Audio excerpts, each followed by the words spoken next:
रुक गया, राह चलता अतिथि बन के। अब उस नेक व्यक्ति ने उसको एक नेक अतिथि जाना, क्योंकि वो स्वयं नेक था। उसने उसको चोर नहीं माना, खाना खिलाया, बढ़िया वस्त्र दिए, सर्दियों के दिन थे, अपने घर में चौक में सोया जहाँ आप सो रहा था। अब धनी तो सो गया ठाठ से, चोर उठा, उसका धन निकाल कर रात को चंपत हुआ। अब वो चोर तो चोर था, लेकिन उस नेक आदमी को चोर दिखाई नहीं दिया। फिर एक नेक व्यक्ति उस चोर के घर पर डट गया, राह चलता। अब उसने रोक लिया, रुक गया। अब वो नेक व्यक्ति तो सामने सो गया उसके घर पे, और वो सारी रात जागता रहा। कदे यूँ चोरी कर ले जा रात ने, कदे चोरी कर ले जा रात ने, यूँ जागता रहा।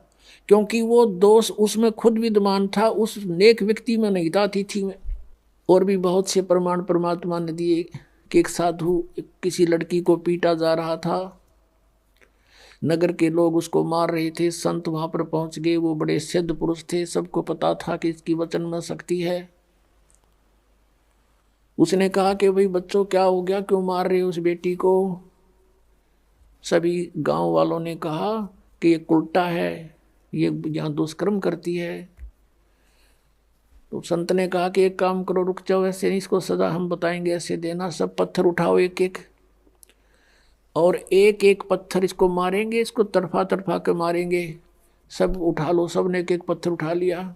और संत ने कहा भी इसका पत्थर वो मारा जिसमें कभी कोई अपराध ना किया हो, जिसके मन में ये दोष ना हो, वो करे इस काम ने, नहीं तो यहीं भस्म हो जाओगे। एक के हाथ में पत्थर ना रहा और छोड़ कर दूर जा खड़े हुए। परमात्मा ने कहा रे कुछ तो सोचो निकम्यो, ये अकेली दुष्कर्म करती थी या तुम्हारे गांव का भी था कोई। नीचे मुंह कर लिया, उसको क्यों नहीं पीट रहे तुम। तो कहने का भाव ये पुण्यात्माओं, हम जब भगत बनाएंगे, परमात्मा के मार्ग में चलेंगे, तो इस तरह की सांसारिक बाधाओं से भी हमने निपटना होगा, और प्यार के साथ, इस ज्ञान के साथ हमने आगे बढ़ना है। अब वह लड़की आने लगी, लेकिन इतना ज्ञान सुनकर भी बुद्धिभ्रष्ट व्यक्ति उसी तरह व्यवहार करते रहे उस बेटी से। परमात्मा की आत्मा दुख पाई कि ये दुष्ट अभी समझे नहीं मैं क्या कहना चाहता हूँ। अरे जब इनके इतने कष्ट थे, सब सो जिक्र करा करते हैं, भगवान हमें ऐसे सुख हो गया, मुझे ऐसे सुख हो गया, आपकी दया होगी, हमारे तो बुरा हाल हो रहा था, आपने बसा दिए। और आज स्वयं ये प्रभु पा के गए यहाँ पर अरेंजमेंट करने वाले। तो परमात्मा ने क्या किया, वह लड़की को बहुत तंग करने लगे। तो परमेश्वर क्या करने लगे, उस लड़की के घर पर जाने लगे। बेटी मैं आऊँगा वहाँ तेरे घर पे। अब वो बदनाम क्षेत्र, और वहाँ कबीर परमेश्वर जावे, और चौक में बाहर चारपाई लगा ले, आंगन में मेन गली के ऊपर गेट, वहाँ सामने चारपाई लगा कर बैठ जा, लड़की बैठ जा सामने, लड़की के पैरों पे पैर रखकर वो पैर दबाओ, और परमात्मा उसके सांथलों पर पैर रख कर बैठ गए। और वो चेले जार ने देखे, खे दे ही जा, और भी बताऊँ, कहा जा दिखाऊँ तेरे गुरु जी के कारनामे। अब कहने का भाव यह है कि परमात्मा ने सोची या सुर सुर सुर सुर अच्छी ना होती, लाइन का एक कब परीक्षा कर लो, किसी एक भक्त रह रहेंगे। उनको समझ चुके थे कुछ हद तक आदरणीय रविदास साहिब जी, और वो ज़्यादातर कबीर साहिब के साथ ही रहते थे। रविदास जी से कहा कि भगत एक काम कर, एक हाथी ले आ किराए पे, हाथी किराए पे ले आई, और उस लड़की से कहा बेटी कल तो पूरा श्रृंगार करके आ जाना। अब ठीक पिताजी, जो आपकी आज्ञा, आपकी बेटी हाजिर रहेगी। तो उसने ऐसे अपना सारा श्रृंगार किया। और परमात्मा कबीर जी ने क्या किया, एक बोतल में गंगा जल भर लिया, सफ़ेद बोतल में, लड़की को बिठा लिया बीच में, और हाथी के ऊपर रविदास जी को बना दिया ड्राइवर यानी पीलवान, और आप बैठ गए पिछले साइड में, और लड़की के कंधे पर हाथ रख लिया, आधा लटका न्यू आगे ने चेस्ट की तरफ, और एक हाथ में वह गंगा जल और बोतल पीवे नू, और उस लड़की नू करे बैठे बैठे। अब परमात्मा ने कहा उसको, रविदास जी को, कि मेन बाजार में के काट दिया अपनी गाड़ी को।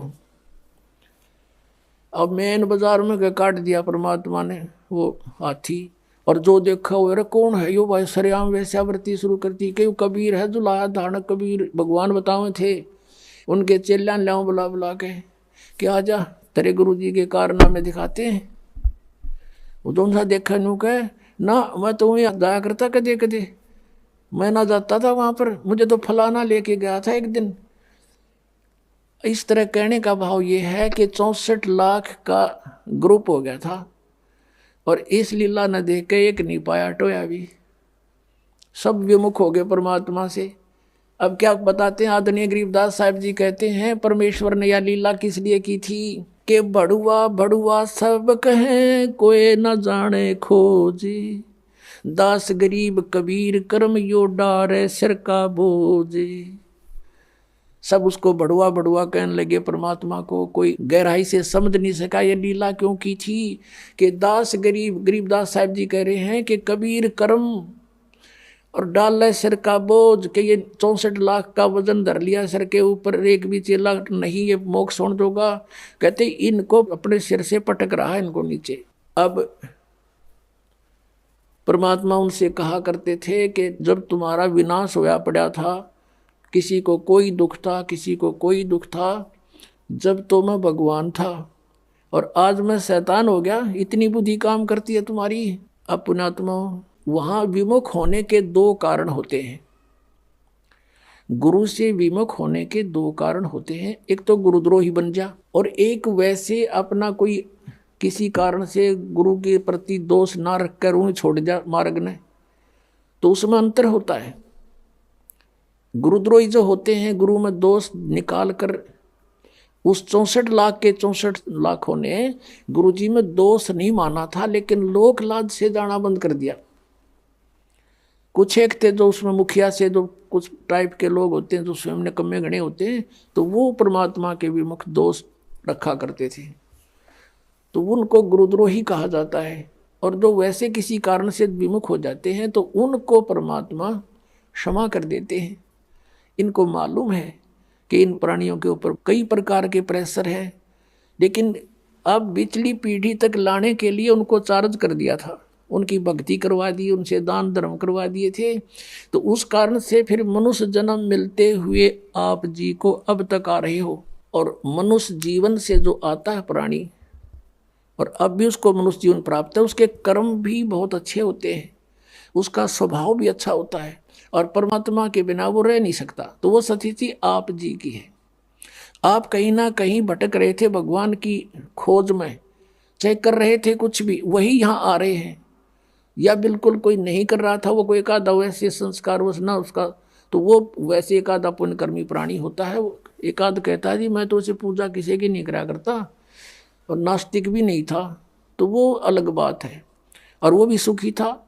और जो तुम साधनाएं करते थे, ऐसा लगता था जैसे हम ये पूजाएं करते हैं शायद ही इसे सुख है, और दुख आने लगे जब वो पूजाएं कोई सहयोग मिला नहीं। तो इस प्रकार हमने इस ज्ञान को भी समझना है और भगवान को भी जानना है। तो अब परमात्मा ने आपको ये ज्ञान साथ दिया है, और इस ज्ञान के आधार से, और पहले हमने जो फॉल पॉइंट हमारे हुए जिससे हम फेल हुए, वो भी याद दुआ रखे थे दास ने। तो ये क्रोथा कांड जो हुआ, इसका कारण यही था कि इस दास ने नकलियां की पोल खोल दी सबकी, और इन लोगों ने अफवाहें फैलवा दी मंत्रियों की और मुख्यमंत्रियों की, सरकार का सहयोग भी ले लिया, उनको मिसगाइड कर दिया कि वो क्रोधाश्रम ऐसा होता। समाचार पत्रों में भी ऐसी भूंडी बदनामी कर दी, लेकिन मेरा एक भी बच्चा हमसे दूर नहीं हुआ, क्योंकि वो दास को बहुत गहराई से समझ चुका था। तो इसलिए आज वो जो पहले फेल हुए थे तुम आज पास हो गए। किस कारण से पास हुए? कि आप जी ने परमात्मा को पहचान लिया, आप शिक्षित हैं, वेदों को दिखाया दास ने, गीता जी को दिखाया, पुराणों को दिखाया, अन्य नकलियों के सब आपके सामने इतिहास दिखाए, तो आपको 100% विश्वास हो गया कि कबीर इज गॉड, और हमारे गुरुजी हैं, चाहे कोई कुछ भी कहो। तो इस प्रकार से वो जो पहले हम फाउल हुए थे, ईब ना हुए, तो अब हम पार हो जाएंगे। हमने भगवान को पहचान लिया, कबीर परमात्मा को परमात्मा मान लिया, और ऐसे बिना हम आगे चल नहीं सकते थे। ऐसी बेहुदी अफवाहें फैलाई गई थी समाचार पत्रों के माध्यम से, मीडिया के चैनलों के माध्यम से। यदि अब नया भक्त कोई आया हो और उनको देख ले तो आज भी नफरत हो सकती है उसको, लेकिन मेरे साथ जितने भी लाखों की संख्या में थे, एक भी वापस नहीं हुआ, क्योंकि ये बहुत अच्छी तरह समझ चुके थे। दास ने इनको तोते की तरह पढ़ा रखा था, या बैठा बैठा के, जैसे ही बाप के साथ प्रयत्न हो रहा है। अब जो प्रसंग चल रहा है, जो जन मेरी शरण है ताका हूं मैं दासी, गेल गेल लाग्या फिरूं जब तक धरती आकाशी, जो बच्चा गौ की नजर में यूं साई को संत, भक्तों के पीछे फिरे यू भक्त वत्सल भगवंत। परम पूज्य कबीर परमेश्वर ये भक्त वत्सल भगवान है। अब उन्हीं आत्माओं में से एक आत्मा मुसलमान घर में जन्म हुआ, उसका राबिया नाम था, उसका राबी। अब परमात्मा किसे दयालु हैं, जैसे आपको बहुत बार वेदों के प्रकरण दिखाए हैं। ऋग्वेद मंडल नंबर 9 सूक्त नंबर 86 के मंत्र 26-27 में, ऋग्वेद मंडल नंबर 9 सूक्त 82 के मंत्र 1, 2, 3 में, ऋग्वेद मंडल नंबर 9 सूक्त 96 के मंत्र 16 से 20 में, ऋग्वेद मंडल नंबर 9 सूक्त 1 मंत्र 8 और 9 में, ऋग्वेद मंडल नंबर 9 सूक्त 20 मंत्र 1 में, और भी अनेकों स्थानों पर समय आने पर मालिक की दया होगी इन वेदों का एक अच्छी तरह से जो अनुवाद किया जाएगा। तो वेदों में भी लीला लिखी है, भगवान ऐसी लीला करता है। वो परम अक्षर ब्रह्म पूर्ण परमात्मा है, वो ऊपर रहता सतलोक में, सचखंड में, और वहाँ से गति करके आता सशरीर, और वो 3 प्रकार से शरीर धारक है, 3 प्रकार के शरीरों से सभी का धारण पोषण करता, सबकी संभाल करता है। एक रूप तो परमात्मा का सतलोक के अंदर स्थिर है, जिसमें करोड़ सूर्य करोड़ चंद्रमा मिला दे एक रोमकूप की इतनी रोशनी है, मनुष्य दृश्य है। और दूसरी टाइप का जो शरीर मालिक धारण करते हैं, नवजात शिशु का रूप धारण करके प्रकट होते हैं किसी तालाब के ऊपर जल पर, इसलिए उसको नारायण बोलते हैं। वो निर्धारित कार्य होता है परमात्मा का, किसी संस्कारी हंस वहाँ से कोई उठा ले जाते हैं, और वो फिर उस परमात्मा की परवरिश की लीला एक कंवारी गायों से होती है। वो कंवारी गायों का दूध पीते और नहीं पीते हैं, और वो परमात्मा वहाँ से चलकर आते हैं। वो कबीर देव है, कबीर साहब है वो, और अच्छी आत्मा को मिलते हैं, उनको ज्ञान देते हैं। तो इसी आधार से परमात्मा स्वयं भी कहते हैं, गोता मारूं स्वर्ग में जा बैठूं पाताले, कहे कबीर ढूंढता फिरूं अपने हीरे मोती लाले। ये खुद भगवान भी कहते हैं। और जिनको परमात्मा मिले वो भी यही बताते हैं, जैसे आदरणीय नानक साहिब जी को मिले बेई नदी पर, सचखंड से सतलोक से सतपुरुष आए कबीर देव जी, और उनको बेई नदी से अंतर ध्यान करके सचखंड में लेकर गए, फिर वापस छोड़ा सतलोक से। उन्होंने आते ही नौकरी त्याग दी, एक नवाब के यहाँ नौकरी करते थे, और फिर परमात्मा की खोज में बनारस पहुँचे। और जहाँ देखा था ऊपर भी सतलोक में परमात्मा एक जिंदा महात्मा के रूप में आकर नानक साहिब जी को ऊपर लेकर गए थे। अब उसी रूप में परमात्मा सतलोक के अंदर विराजमान, उसी शकल में, और उसी रूप में जुल्हे का काम कर रहे बनारस में, काशी में। वहाँ जब जाकर देखा और सचमुच ये तो वही परमात्मा है जो मुझे सचखंड लेकर गया था, सतलोक में देखा था। तब कहा था, फाई सूरत मुल्क की वेश ए ठगवाड़ा ठगी देश, खरा सियाणा बहुता बार ये दानक रूप रहा करता रे। अब फिर नानक जी की कोई ना सुने, वहाँ जुला इकट्ठे हो गए, नो कहीं पंजाब तो आके बौड़ी बौड़ी बात करे इस नीरू के पुत्र ने भगवान बतावे। अब कहने का भाव ये है कि जो लीला वेदों में लिखी है कि वो परमात्मा सतलोक से चलकर आता है और यहाँ पृथ्वी पर प्रकट होता है, अच्छी आत्माओं को जा जाकर मिलता है। आदरणीय मुलुकदास जी को मिले, आदरणीय दादू साहिब जी को मिले, आदरणीय गरीबदास साहिब जी को मिले, आदरणीय घीसादास साहिब जी को मिले, गांव खेकड़ा जिला मेरठ उत्तर प्रदेश में। आदरणीय गरीबदास साहिब जी को मिले, गांव छुडानी जिला दज्जर हरियाणा में।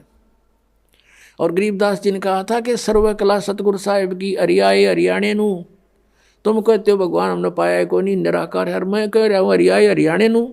गरीबदास जी कहते हैं मैं कह रहा हूँ हरियाए हरियाणे नू। परमात्मा यहाँ आए थे हमारे पास जब तक हरियाणा बना भी नहीं था, ज्वाइंट पंजाब था, और शब्द बोले गए हरियाए हरियाणे नू। परमात्मा के वचन से ये अलग क्षेत्र हरियाणा बन गया, नहीं तो आज हम इस वाणी को कैसे स्पष्ट करते कि हरियाए हरियाणे नू।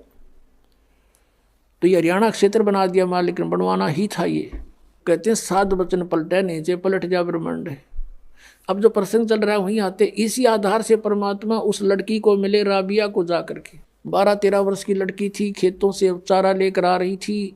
परमात्मा वहाँ एक कुएं पर बैठ गए, लड़की भी बैठ गई, क्योंकि पिछली आत्मा जो होती है, कहते हैं साधु दर्शन राम का और मुख पर बसे सुहाग, दर्श उन्हीं को होते हैं जिनके पूर्ण भाग। कबीरा साधु दर्शन का साहिब आवे याद, वो है समय लेखे में बाकी का समय बर्बाद।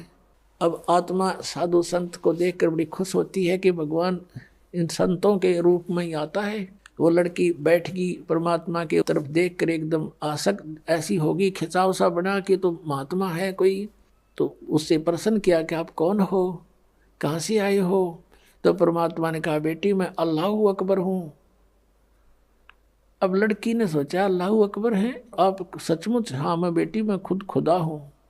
तो कहने लगे आप यहाँ किस लिए आए हो? कि मैं आपके लिए आया हूँ बेटी, आप साधना गलत कर रहे हो, आप सच साधना कीजिए। आप जो मुसलमान धर्म के अंदर साधनाएं करते हो ये साधनाएं पाप की हैं, मांस खाते हो हैं, तुम ईद बकरीद मनाते हो, ये साधनाएं अच्छी नहीं है तुम्हारी। वो कहने जी हम नमाज करते हैं। नमाज तो अच्छी बात है, वो तो प्रार्थना है प्रभु की, लेकिन करती किसकी हो? अब किसी की एप्लीकेशन लिख कर चल पड़े, नाम अगले का लिखा नहीं कि किसको देनी है, किसी डीसी को देनी है या कमिश्नर को देनी है, नाम की तरह लिखा नहीं, साहब लिख दिया ऊपर, अल्लाह कहो साहब कहो, तो कौन सुनेगा तेरी एप्लीकेशन ने? या नमाज तुम करते भी हो तो तुम किसके नाम भेज रहे हो? ये क्यों? तो बेचून अल्लाह है, बेचून है, फिर तुम्हें क्या मदद करेगा? वो बेचून है तो निराकार है। तो लड़की वो तो मालिक के सामने इस अज्ञान का कहाँ ठिकाना है। लड़की बहुत प्रभावित हुई, कहा बेटा तुम असक जन्म हो गए भटकत्या ने हैं, अब पिछले जन्म में मनुष्य थे तो अब मनुष्य हो गए, अगले जन्म में भक्ति ठीक ना हुई तो पशु बन जाओगे या मनुष्य भी बन गए, तो ये प्रोसीजर फिर शुरू तुम्हारा, ये कोई एंड है इसका? तो बेटी बहुत प्रभावित हुई और उसने कहा भगवान फिर क्या करूं? कि बेटी उपदेश ले मेरे से और भक्ति कर डट के अपना भजन किया करे। कहने लगे जी ये साधना है जो मुसलमान धर्म की है, ये ना करना बिल्कुल भी। जैसे मैं कहूँ ऐसे नमाज ये कर दो, मैं आपको बता रहा हूँ, भक्ति करते रहना और ये मांस मिट्टी नहीं खाना। ने बोले जी वो कंपलसरी कर देते हैं, नमाज भी करनी होती है कि नमाज भी कर लेना, लेकिन टेक का मत्था अपना यू मंत्र करती रहिए, बस हो गई नमाज। बोला जी ठीक है। तो उस लड़की ने उपदेश ले लिया, मालिक उपदेश देकर चले गए। इतनी प्रेरित होगी ज्ञान से, उसने फैसला कर लिया कि मैं विवाह नहीं कराऊंगी और अपना मोक्ष कराऊंगी। अब उसी दौरान घर वालों ने क्या किया, भाई लड़की युवा होगी, इसकी शादी तैयारी करो।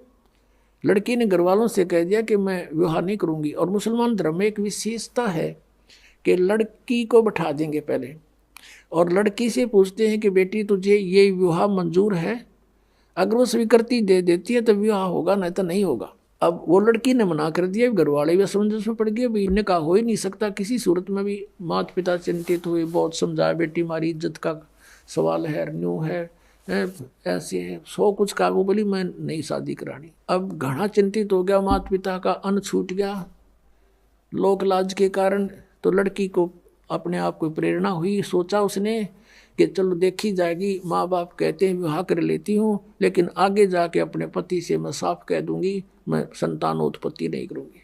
ये डिटर्मिनेशन करके उसने स्वीकृति दे दी। विवाह हो गया। एक बहुत अच्छे नेक व्यक्ति थे, अच्छा अधिकारी था, अफसर था, उससे उस बेटी का ब्याह हो गया मुसलमान के। तो वहाँ जाते ही उसने अपने पति से कह दिया जी बात सुनो मेरी, मैंने एक प्रतिज्ञा कर रखी है अपने गुरुजी की कसम खा के, मैं संतानों उत्पत्ति नहीं करूंगी, मैं गृहस्थ कर्म नहीं करूंगी, और यदि आप मेरे साथ जबरदस्ती करोगे तो मैं आत्महत्या कर लूंगी। ये मेरा फाइनल फैसला है। तब वो सोच गया भी ये बात क्या बनी। कहने लगा बात बता, फिर आपने निकाह स्वीकार क्यों किया था? मना कर देते, कोई आप पर प्रेशर थोड़ा ही था। उसने बता दिया कि ऐसे ऐसे मेरे माता पिता लोक लाज के कारण बहुत परेशान हो गए थे और मैंने इसलिए निकाह मंजूर कर लिया कि ये तो शांत रहे, आगे मैं आपसे अर्ज कर लूँगी। ये सोच कर आई थी, आपकी मर्जी, मेरी अर्जी मंजूर करो या ना करो। तो बुद्धिमान समझदार दयालु व्यक्ति था वो मुसलमान। उसने एक सोचा भाई मैं क्यों इसके वादा करूं भगवान की। पहले डरने वाले होते थे परमात्मा से कि भी क्यों मैं इसकी टांग अड़ाऊं, इसकी भक्ति जब इसकी इतनी रुचि है। कहा ठीक है राबिया, जैसे आपके माता पिता को लोक लाज से डर था तो हमारा भी यहाँ समाज है। आप रहोगी मेरी पत्नी के रूप में संसार की दृष्टि में, और मेरे लिए होगी मेरी बहन के तुल्य। तेरे अलग से मकान बना दूंगा, उसमें अपनी भक्ति करना, लेकिन घर से बाहर नहीं जाने दूंगा। हमारी भी इज्जत है। कदे तू कह मैं वहाँ जाऊंगी फलान करूंगी, कहीं और नहीं जाने दूंगा किसी संत भक्त के पास। अब जो आपकी आज्ञा। अब उस लड़की ने 4 वर्ष तो साधना वो की जो परमात्मा ने बता रखी थी। फिर वहाँ आने लगे, जो अलग से उसका कमरा बना दिया। उस मुसलमान भक्त ने अपनी दूसरा ब्याह करवा लिया। मुसलमानों में कई कई शादियाँ हो जाती हैं। तो वहाँ आस पड़ोस की और भी भगतनी जो मुसलमान वर्ग की थी धर्म की, वो आने लगे हैं। वो कहने लगी बता तो कुछ भी ना करती या कोई बात हुई। यानी कुछ दिन में वो परमात्मा वाला ज्ञान हट गया, वो लोक वेद फिर समा गया उस बेटी में, और वही मुसलमान धर्म वाली क्रियाएं उसने शुरू कर दी। काल का तो जाल है कसूता। अब वो करती रही अपनी साधना। वो 50 वर्ष की होगी। 50 वर्ष की आयु जब होगी तो उसने अपने पति से कहा कि आपकी आज्ञा हो तो मैं मक्का जाना चाहती हूँ हज करने के लिए। और हज करना कंपलसरी होता मुसलमान धर्म में। वो ये मानते हैं जिसने हज कर ली वो स्वर्ग का वासी हो जाता है, उसको लाभ होता है। तो सभी बूढ़े बुजुर्गों को हज अवश्य करवाते हैं। उसके पति ने सोचा कि भी मैंने देख लिया इसको 30-35 वर्ष हो गए, मैंने कोई भी ऐसा इसका आचरण नहीं देखा, इसलिए उसने उसको अलाउड कर दिया कि आप जा सकते हो और कहो तो मैं आपके लिए कोई ऊंट की व्यवस्था कर दूं सवारी की। राबिया ने कहा नहीं मैं पैदल जाऊंगी।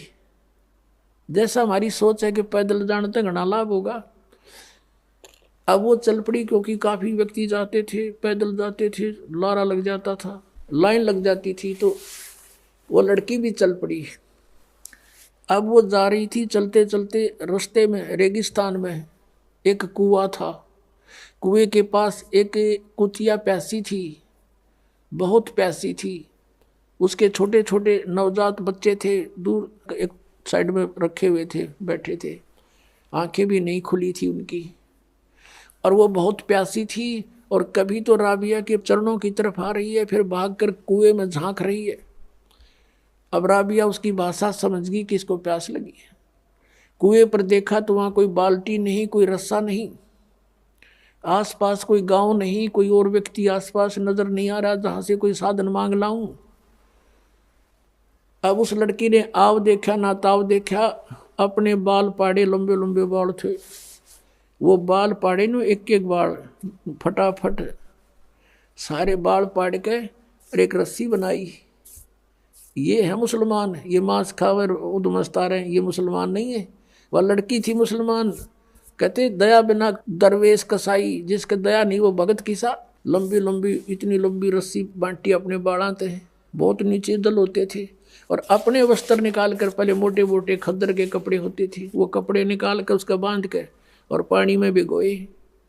एक मटका पड़ा था टूटा हुआ घड़ा, आधा हिस्सा उसको निचोड़ा और उसमें डाल दे, कुतिया टूट कर पड़ गई, साथ की साथ पी जावे। तो कुतिया को पानी से छकाया और अपना जो लो लोहान होगी थी वो कपड़े ऐसे अपने कपड़ों से पोंछ के उनको धो धा के सूखा झाड़ झूड़ के से और पहन लिए, और पहन के चलने की तैयारी की थी मक्का में। कहते वो मक्का वाली बिल्डिंग एज इट इज उठ के और वहाँ आ खड़ी हुई उस कुएं के साथ में, जैसे प्लेटफार्म पर रेलगाड़ी लग जाती है। उसने देखा मक्का, मक्का पहुंच गई, मैं सपना सा हो गया, एकदम दौड़ के उसमें चढ़ी। चलते ही वो वहाँ से उठा और उसमें सारे यात्री उसमें जितने जा रहे थे माथा मुथा टेके थे वो सारे उसके अंदर, और वहाँ मक्का है नहीं स्थान पर, वहाँ सारे देखें कित गया वो हमारा मक्का। तो फिर कुछ देर के बाद वो विमान की तरह वापस जाके वहीं स्थापित हो गया। अब इस कारण से पूरे मुसलमान धर्म में उस क्षेत्र में ये हो गया, भाई भक्ति होता राबिया कैसी, भक्ति होता राबिया जैसी। मक्का भी वहाँ बुला लिया राबिया ने, पक्का उसके लिए वहाँ पहुँच गया। अपने आत्मा ये समझना कि जैसे दास आपको बता रहा था कि पहले जो भी हमें सुख होता था या कोई घर में ऐसी अच्छी घटना होती थी तो हम ये सोचा करते थे जो साधनाएं हम कर रहे हैं इसी से हुआ हमारा। और ये थे पिछले पुण्य, उन पुण्यों से उसके अंदर दया हुई, दया से उसमें इतनी हिम्मत आई कि बाल पाड़ दूं, पाड़ के दिखाओ 4 बाल, आप पता लग जा। तो पिछले संस्कार से इतना प्रबल किया, करे करावे साइया मन में लहर उठा, दादू से दरजीव के आप बगल हो जा। उसके बाद वो तो उधर तो प्रशंसा की पात्र बन गई, सब जगह गुणगांव में। अगला जन्म उसका एक बनसुरी नाम की लड़की का हुआ, बनसुरी नाम की लड़की का। और उसने फिर इतने राग रूग गाए, यानी वो डांस डूंस करने वाली जो ये होती है ना लड़कियां, उसका जन्म हो गया। लेकिन आस्था भगवान की फिर भी, तो वो मक्का में गई और उसने ये सुना था कि भी मक्का में जिसकी मृत्यु हो जाती है वह सीधी भिष्ट चली जाती है स्वर्ग में। अब पिछले संस्कार परमात्मा की भक्ति कर रखी, 4 वर्ष वो अंगड़ाई ले रहे थे, उसमें इतनी हिम्मत आवे थी। उस लड़की ने क्या किया कि मक्का में अपनी गर्दन काट दी। अब मोक्ष तो चाहिए, 50-55 साल की उम्र होगी थी कि मोक्ष चाहिए हमें, और मक्का में कहते मर जाता, वहाँ का लोक वेद दंत कथा है कि मक्के में जो मर जाता सीधा भ्रष्ट जाता है। तो उसने वहीं गर्दन काट दी और सब ने न्यू हो गया भाई, बनसुरी तो गई स्वर्ग में, बनसुरी सीधी गई स्वर्ग में, क्योंकि मक्का में उसने अपनी कुर्बानी दे दी। तो मुसलमान इसको कहते हैं जो अपनी कुर्बानी दे, बकरियां के गल काटे वह कुर्बानी है। वह तो कुर्बानी ले रहे हो तुम तो खून पी रहे हो दूसरों का। ऐसे ही हिंदू लोग करते हैं, बकरियां चढ़ाते हैं माता के, माता वो बकरे खावेगी, काजू खाओगी, किशमिश खाओगी, वह तो जलेबी खावेगी। इस गंद ने कौन खावे, आप पे खा बनाओ और आप पे खाओ और माता के सिर लावे। अब उसके बाद उसका जन्म हुआ एक शेख तकी नाम का मुसलमान पीर था, राजा सिकंदर लोधी का, दिल्ली का बादशाह एक सिकंदर लोधी राजा हुआ है। वो बहलोल लोधी का पुत्र था, बहलोल लोधी नाम का एक राजा हुआ है, वो भी दिल्ली का बादशाह था। तो सिकंदर लोधी का वो धार्मिक गुरु था। सिकंदर लोधी को बहुत भयंकर रोग हो गया था जलन का, कहीं पर भी जंतर से मंत्र से किसी ट्रीटमेंट से उसको कोई राहत नहीं मिली थी। तो परमात्मा कबीर जी के आशीर्वाद मात्र से सिकंदर लोधी स्वस्थ हो गया था। और उसके बाद वो परमेश्वर कबीर देव जी की बहुत इज्जत करता था, उनको बहुत आदर देता था। जो धार्मिक उसका गुरु था मुसलमान शेख तकी, वो कबीर जी से ईर्षा करने लग गया कि तेरी रोजी रोटी जावेगी। राजा का ज़्यादा इसमें प्रेम बढ़ गया। वजीर और फकीर आपस में ईर्षा करे बिना रहा ना करें, तो बहुत ज़्यादा ईर्षा करने लग गया। उसने सोची कबीर जी को नीचा दिखाऊं, अब किसी ने कबीर जी को ऐसा राजा की दृष्टि से गिरा दूं इसको, ऐसे अवसर की खोज करने लगा। एक दिन राजा सिकंदर लोधी कबीर परमेश्वर जी को साथ लेकर काशी से लौट रहे थे, बनारस से दिल्ली आ रहे थे। शेख तकी भी साथ था। एक दरिया पर पड़ाव डाला रात्रि बिताने के लिए। तो उधर से शेख तकी ने अपना बेरुखी दिखाई राजा के प्रति। राजा ने कारण पूछा तो उसने बताया कि तूने तो अब मुसलमान के छोड़कर हिंदू गुरु बना लिया, सारे मुसलमानों को कह दूंगा राजा मुसलमान नहीं अब हिंदू हो गया है, ये काफिर हो गया है। राजा को पता था कि इसने एक बार मुसलमानों को कह दिया सब मेरे से विमुख हो जाएंगे, मेरा राज्य जाएगा, सब इसकी मुट्ठी में है। तभी उसको साथ रखता था सिकंदर लोधी शेख तकी को, इसलिए साथ रखता था कि कम से कम इसका मुंह चुप रहे, ये ठीक रहा रहे और सब समाज मेरे साथ रहे मुसलमान। राजा को बड़ी चिंता हुई, परमेश्वर साथ थे अलग टेंट में। राजा से पूछा कि क्या कारण है, टेंशन किस बात की। सिकंदर लोधी ने सब कारण बता दिया। सिकंदर लोधी ने कहा कि इस प्रकार ईर्षा किए हुए है। कबीर जी बोले मैं वापस चला जाता हूँ। अग नहीं, आप नहीं जा सकती, कुछ भी हो। फिर सिकंदर लोधी ने फिर कारण पूछा कि आप कैसे प्रसन्न हो गए शेख तकी। कि मैं तब प्रसन्न होऊंगा तू जिसको भगवान कहता है, अल्लाह कहता है कबीर को, मेरे सामने कोई मुर्दा जीवित कर दे। क्योंकि सिकंदर लोधी ने स्वामी रामानंद जी जो कबीर परमेश्वर जी के गुरुजी थे, उन्होंने कोई ऐसा अपशब्द कह दिया था मुसलमानों के बारे में सिकंदर लोधी को रामानंद जी ने, तो सिकंदर लोधी ने रामानंद जी की गर्दन काट दी थी। और वैसे लोगों की दृष्टि में, संसार की दृष्टि में तो कबीर जी के गुरुजी थे रामानंद, लेकिन रामानंद मानते थे कबीर जी को गुरुजी अपने हृदय से, लेकिन एक मर्यादा बनाए रखने के लिए वो गुरुजी बने हुए थे। तो सिकंदर लोधी ने जब गर्दन काट दी तो कबीर परमेश्वर जी ने स्वामी रामानंद जी को तुरंत जीवित कर दिया था वही सिकंदर लोधी के सामने। एक तो वो देखा अपनी आंखों के सामने भगवान की लीला, और फिर अपना जलन का रोग उसका ठीक हो गया। इस कारण से वो इतना प्रभावित हो गया था, और शेख तकी को भी उसने आकर ये बताया था, हे पीर जी ये तो अल्लाह का रूप आए हुए, मेरा दर्द ठीक हो गया, सारा रोग नाश हो गया। और ऐसे ऐसे इस रामानंद जी स्वामी ने हमारे मुसलमान धर्म के बारे में कुछ गलत बोला था और मैंने इसकी गर्दन काट दी, मेरे सामने जीवित कर दी। ये तो अल्लाह का स्वरूप है, ये तो खुद मालिक आए हैं। इस चीज तो चढ़ गया, इतना ईर्षा करने लग गया। तो उस दिन कहता है कि मैं जब जानूं मेरे सामने कोई मुर्दा जिंदा करे ये कबीर, नहीं तो मैं सब मुसलमानों को कह दूंगा कि राजा काफिर हो गया। सिकंदर लोधी ने कारण बताया कि शेख तकी ये कहता है गुरुदेव कि मेरे सामने कबीर जी कोई मुर्दा जिंदा करे, और नहीं तो सचमुच ये आग लगा देगा। मुझे ये चिंता का विषय बन गया।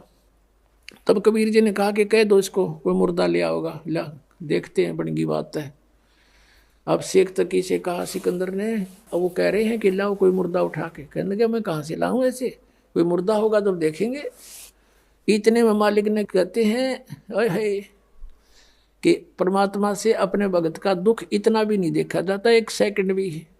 कुछ ही मिनटों के बाद क्या देखते हैं कि एक लड़का मरा हुआ, मृत्यु के पश्चात जल प्रवाह कर दिया गया था। अंतिम संस्कार कुछ कबीले ऐसे हैं वो सभा नहीं करते, ना जमीन में गाड़ते, वो जल प्रवाह कर देते हैं। वो लड़का अपना समय पूरा करके जल प्रवाह कर दिया था, मृत्यु हो गई थी, वो बहता हुआ आ रहा था। किसी ने बता दिया कि वो आ गया मुर्दा, वो आ गया मुर्दा। उसी समय सब इकट्ठे हो गए।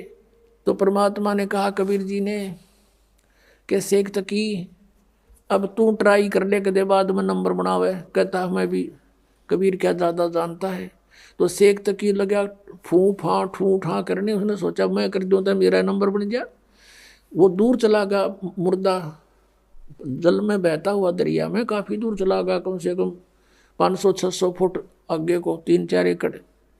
तब सिकंदर को कहता शेख तकी कि ये न्यू चाव था कबीर कि किसी प्रकार ये मुर्दा आगे को चला जाए, इसलिए मुझे लगा दिया इसमें।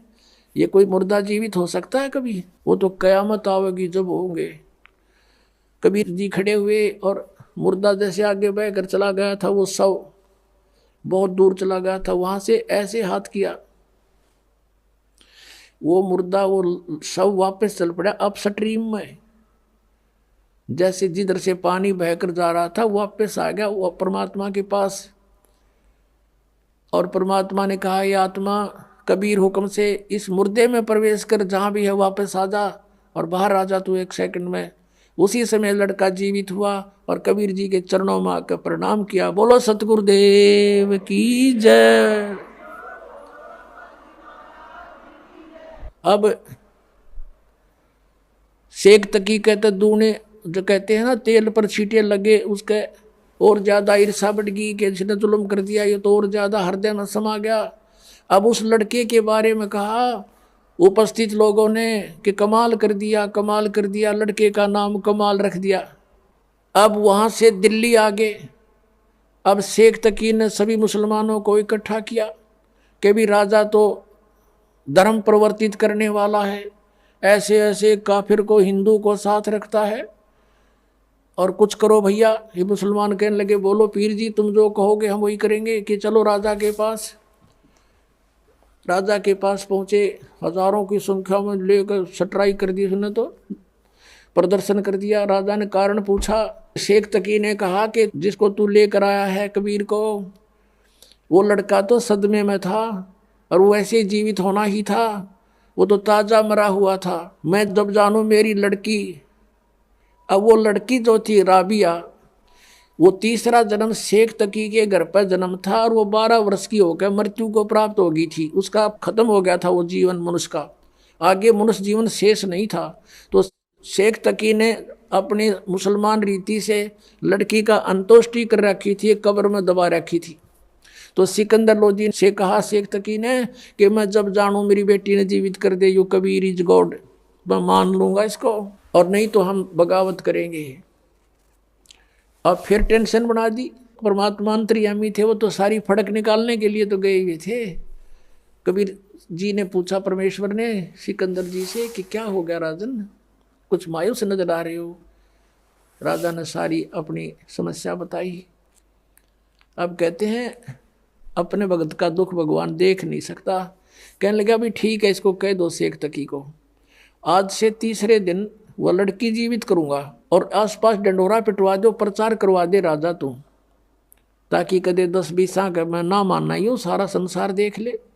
आसपास के मुनादी करा दी कि मुर्दा जीवित किया जाएगा। कबीर नाम के संत आ रहे हैं, बड़े महापुरुष पहुंचे हुए हैं। सिकंदर लोधी के जलन का रोग भी उन्होंने ठीक किया, क्योंकि राजा का रोग था, सबको चिंता थी।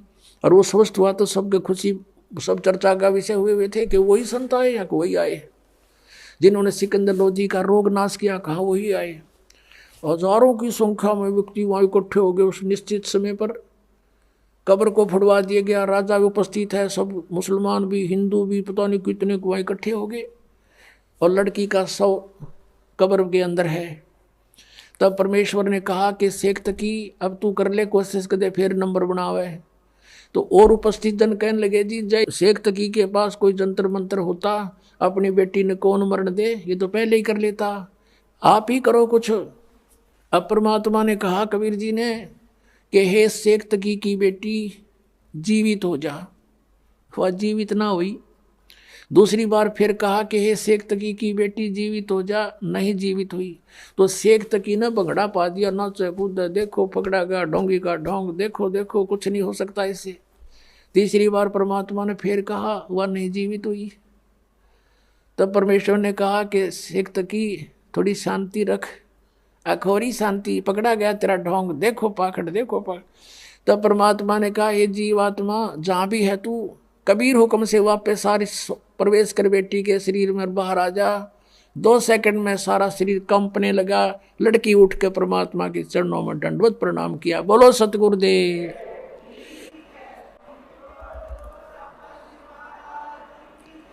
तब सभी ने कहा कि महाराज ने कमाल कर दिया, कमाल कर दिया। लड़की का नाम कमाली रखा और अपनी बेटी के रूप में रखा। ऐसे ही कमाल लड़का जो जिंदा किया था 12 वर्ष का, सभी ने कहा कमाल कर दिया, कमाल कर दिया। तो परमेश्वर ने उसका नाम कमाल रखा, अपने पुत्र के रूप में अपने पास रखा, भक्ति दी। अब वो लड़की जब जीवित हुई, परमेश्वर ने कहा बेटी जा तेरे पिता के साथ में, और उधर से उसको पिछले अपने जन्मों की चेतना दे दी। परमात्मा ने अपने आशीर्वाद से उसकी दिव्य दृष्टि खोल दी। अब उस लड़की को अपनी पिछली बैकग्राउंड याद आई। खड़ा होकर 2 घंटे तक 1.5 घंटे तक प्रवचन किए उस लड़की ने कि हे जनता वालों, ये भगवान खड़े हैं, ये अल्लाह अकबर हैं। मैंने 4 जन्म पहले, तीसरा जन्म जो मेरा था उसमें मैंने इनसे नाम लिया था और मैंने 4 वर्ष भक्ति करके छोड़ दी थी। उस 4 वर्ष की मेरी भक्ति के कारण मुझे लगातार तीसरा मनुष्य जीवन तो प्राप्त हो गया, लेकिन ये मेरा इतना ही जीवन था। 12 वर्ष तक का आगे मेरा शेष जीवन मनुष्य का नहीं था, मैं पशु योनि में जाती और मैंने महान गलती की थी। अब मैंने भगवान अल्लाह को पहचान लिया है, मेरा असली पिता मुझे मिल गया, मैं नकली के साथ नहीं जाऊंगी। अब शेख तकी ने करा था नोक भगवान को नीचा दिखाऊंगा। वहाँ कोई हजारों व्यक्तियों ने परमात्मा से उपदेश लिया, उनके शिष्य बने। बोलो सतगुरुदेव। कहते हैं सतगुरु संगत छोड़ के, सतगुरु संगत छोड़ के चाहे लाख वर्ष जप कीन, इंद्री कर्म ना मोक्ष हुआ। फिर